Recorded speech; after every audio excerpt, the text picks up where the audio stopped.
What do you need to happen in your life that's not happening right now? You are so gifted and anointed. You are fearfully and wonderfully made.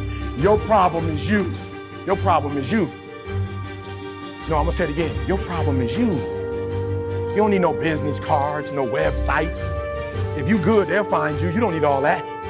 Your breakthrough is about to come right now. The only thing that's gonna stop it is you, your ability to make the shift. That's it.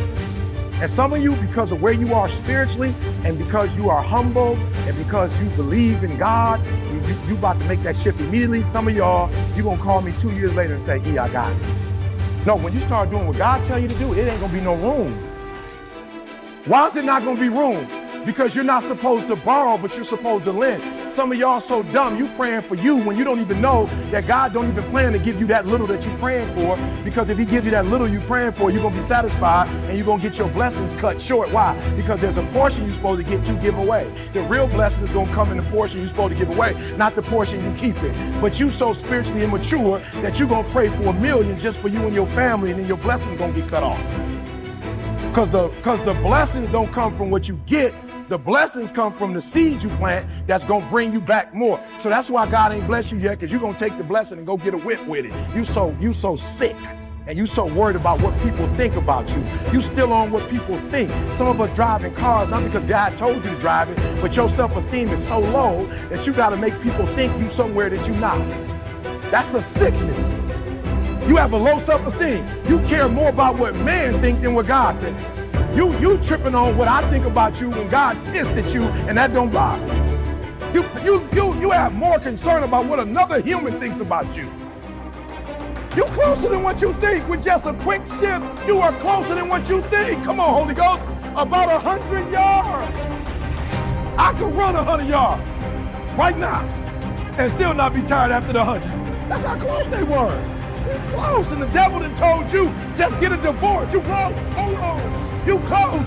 You about to drop out. You going too far now. You ain't got but 2 credits. Hold on. You 3 kids in. You can't quit now. Hold on. But this is my 6th time taking it. You gonna pass on the 7th. Hold on. But you better get something from all that hell you've been through. You are 100 yards. Come on. You are. I'm talking to somebody. You ought to get excited. He's 100 yards away. You are 100 yards away. You can see it in the distance. You can see it in the distance. 100 yards mean I can see it with my eyes. You close, boo. Don't give up now. You close, my brother. Hold on. You close. How many times have you said, I know I need to do better, but you don't? How many times have you got on a scale and weighed yourself, but you wasn't happy? How many times have you pulled up those pants and they just didn't fit right? How many times have you said you could not stop eating a certain type of a food, but you kept doing it anyway? You see, my friends, that's an excuse. You're looking for a way out. You're trying to find an idea and saying, hey, it's okay for me to keep making this type of a mistake. It's okay for me to keep saying the same thing over and over. It's okay for me to sound like a broken record with a hole in it. But nevertheless, I haven't put myself in a position to change. You know you can do it, but you just don't want to do it. You figure that, hey, I'll do it on another day. I'll do it tomorrow. I'll do it on this day. I'll do it on this day. I know. You know so much, but you do so little. Are you understanding that you cannot remain the same? Do you understand that you're going to have to continue to, as I like to say, evolve? Evolving to me means a lot more than just changing. Change is good, but are you changing for the right reasons?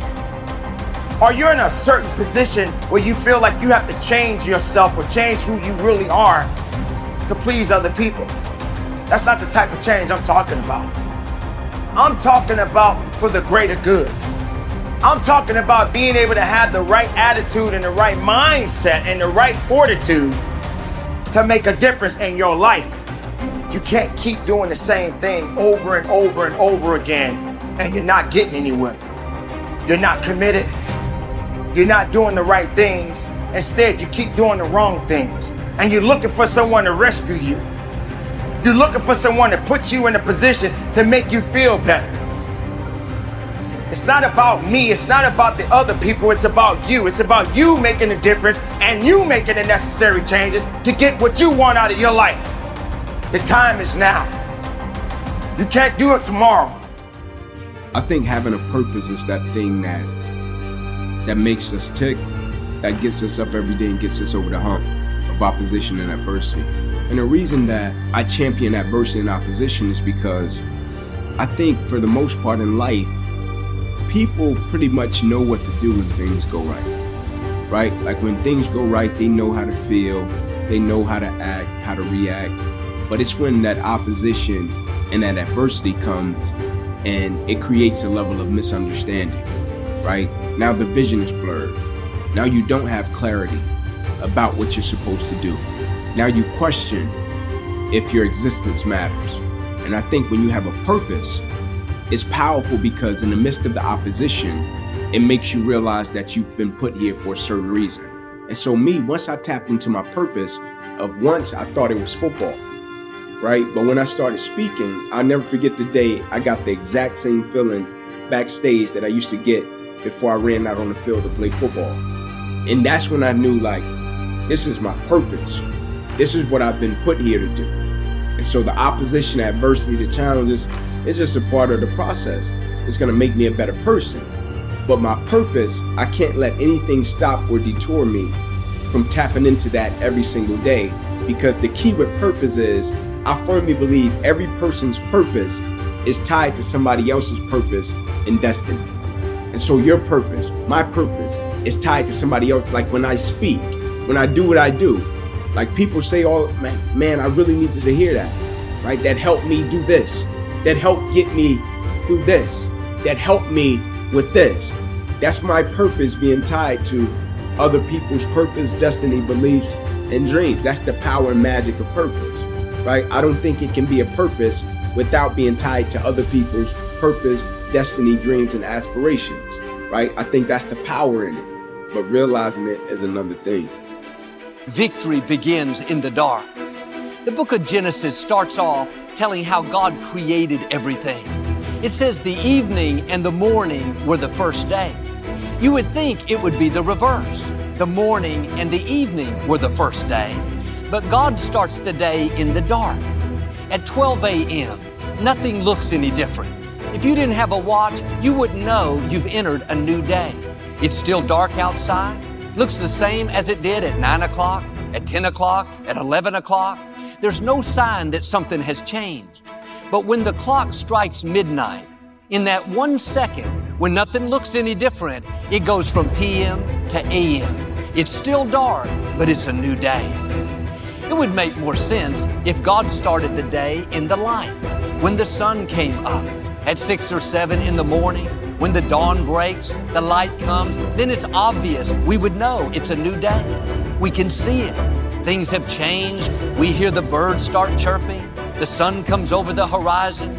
We have all this evidence that we've entered a new day. But on purpose, God chose to start the day in the dark. It's symbolic of how He does things in our lives. He gives us a promise. He says we've come into a new day. He's restoring health back into us. We're going to lend and not borrow. Our child is going to get back on course. We believe, we pray, we stand in faith, but nothing is changing. Nothing looks any different. Nothing feels any different. Still dark outside. Joel, my back is still hurting. My business hasn't grown. My health hasn't improved. This is what faith is all about. You can't see it, but you have to know you passed midnight. You've gone from PM to AM. Yes, it's still dark outside. Yes, nothing has changed, but the sun is on its way up. Healing is on the horizon. Promotion, freedom, the right people, it's just a matter of time before you see the light come breaking forth. And don't be discouraged by the dark. The dark doesn't mean nothing has changed. The dark is not a sign that God is not working, that He didn't hear your prayer. Thoughts will tell you, you would have seen something by now. You would feel a little better. One of those companies would have called you back. That addiction wouldn't be this strong. You have to walk by faith and not by sight. If you walk by sight, you'll talk yourself out of it. because 11:30 at night doesn't look any different than midnight. Everything you can see, feel, touch, smell looks just the same. There's no evidence that it's a new day. But the psalmist said, the moment you pray, the tide of the battle turns. You can't see it, but when you prayed, you left the PM and you came into AM.